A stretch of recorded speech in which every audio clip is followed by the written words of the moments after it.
Hi guys, welcome back to our channel. On the previous video we have a question from David Stern, so thank you so much for your question and I'll be addressing that in this video. So the question is actually in two parts. The first part is what my opinions are about the privatisation of the NHS.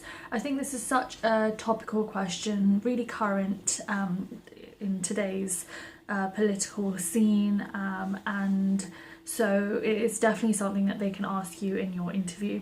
So when we're talking about the privatisation of the NHS, we really need to make sure we have a good understanding about what that means. So as I see it, it's certain services that are available outside of the NHS, as well as perhaps on the NHS, and it's when the NHS can pay for certain services to be done privately.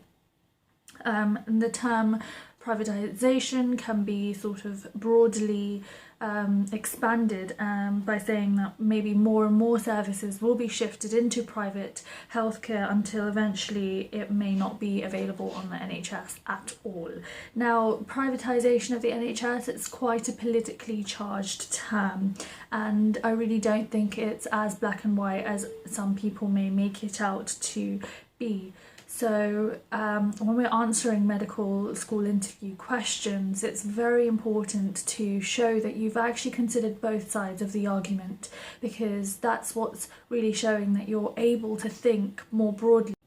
And to be able to consider both sides of the argument can be looked upon as even your outlook on patient care being more holistic, because you're looking at the broader picture. And so this is such an important skill to develop. So what are the good things about the privatisation of the NHS and what are the bad things?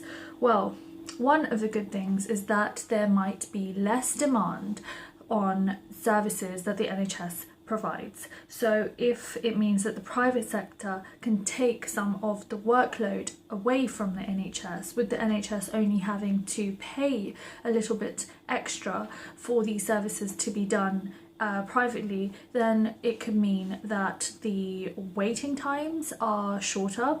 It can also mean that the services that are provided by the NHS are of a better quality, because you only have a certain limited number of resources and you kind of want to make the most of these. And if we're so stretched with these resources, then perhaps the quality of our service that we provide isn't up to scratch. So if the private companies are taking over some of that work, it will mean a win-win situation perhaps. That's one of the good points. It can also mean that there is increased patient choice, so patients can choose whether they want to go privately or whether they have to have a service on the NHS. If there was no private sector completely, then you can imagine how the whole healthcare scene would be completely different. So it isn't always a bad thing, and you've got this patient choice, which is a very important factor for a lot of people.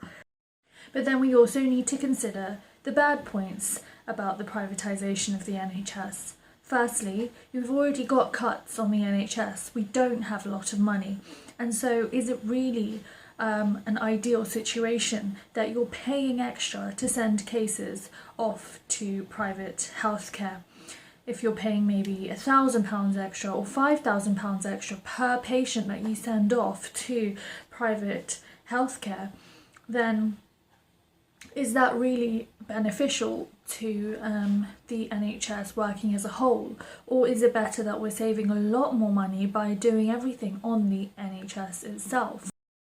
Another bad point is that private companies who provide certain services are very financially driven. They have a financial incentive that they want to make money on the services that they provide.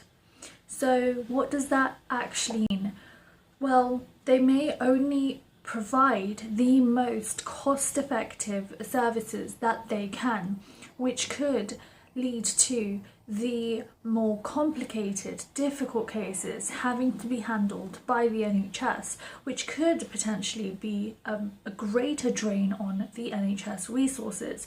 than if they had to send more complicated cases to private care. Another bad point is that private companies, because they are so financially driven, they don't seem to have patients' best interests at heart. And is this really ethical? We can argue that, for example, if a patient came in to an NHS service, they may require a certain blood test, but the clinician will find perhaps that they need another set of blood tests, and because this is something that is in the best interest of the patient, it will most probably be done.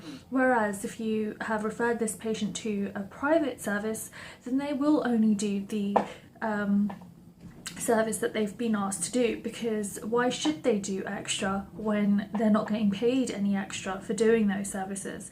And is this really helpful for a patient when you consider their overall care?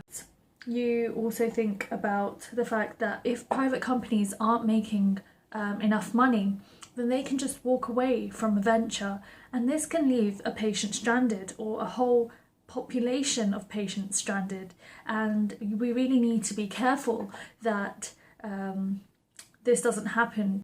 And of course, hypothetically, we can say that if private companies are very successful in the way that they offer their services, that there is no place for the NHS anymore.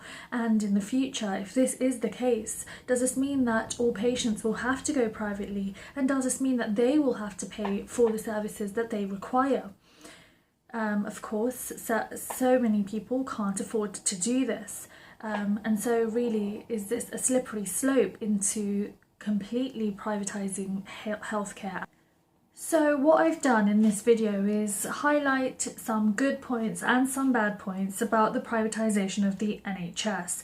Of course, these aren't all of the points, and it's really just to inspire you to start thinking about both sides of the argument, and I hope it's been helpful.